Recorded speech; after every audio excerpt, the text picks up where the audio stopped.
কোন যোগ্যতার কারণে ফারুকী সাহেব তিনি উপদেষ্টা হলেন এই জাতি জানতে চায়।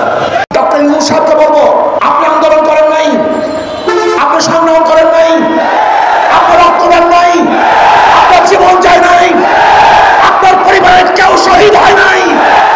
অবিলম্বে তাদেরকে প্রত্যাহার করতে বাধ্য না করেন তাহলে আপনার বিরুদ্ধে কর্মসূচি বাধ্য হব। কোন যোগ্যতার কারণে ফারুকী সাহেব তিনি উপদেষ্টা হলেন? আজকে বিএনপি পুরো ইউটার্ন, ক্ষমতার জন্য পুরো ইউটার্ন।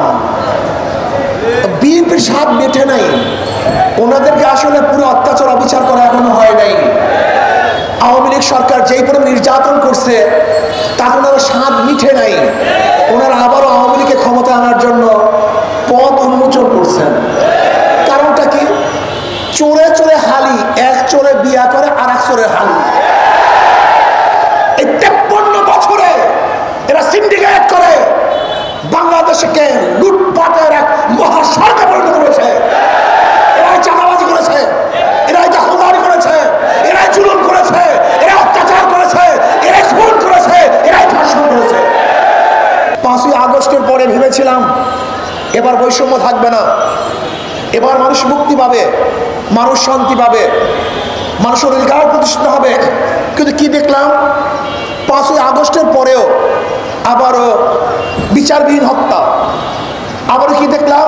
চাঁদাবাজি, আবারও কি দেখলাম? খুন, জুলুম, অত্যাচার, দখলদারি, আবার মিথ্যা মামলার সয়লাব, আবারও সন্ত্রাস, আবারও গুন্ডামি, আবারও বদমাশি, আবারও অত্যাচার, আবারও অবিচার।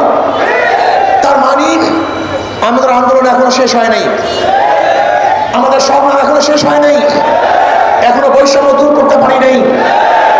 5ই আগস্টের পরে অন্তর্বর্তীকালীন সরকারকে ভেবেছিলাম দেশের মাটি এবং মানুষের দিকে লক্ষ্য করে দেশ পরিচালনা করবেন, কিন্তু ওনারা কি করতেছেন? কোথার থেকে সেই ফারুকী নামীয় কোথার থেকে এদেরকে নিয়ে আসছে, উপদেষ্টা করেছেন। আমি বর্তমান অন্তর্বর্তীকালীন সরকারকে প্রশ্ন করতে চাই, ফারুকী সাহেবের কোন গুণের কারণে, কোন যোগ্যতার কারণে ফারুকী সাহেব তিনি উপদেষ্টা হলেন এই জাতি জানতে চায়। আমি ডক্টর ইউনূস সাহেবকে বলবো, আপনি আন্দোলন করেন নাই, আপনি সংগ্রাম করেন নাই, আপনার রক্ত দেন নাই, আপনার জীবন যায় নাই, আপনার পরিবারের কেউ শহীদ হয় নাই, আপনার দলের কেউ হত হয় নাই।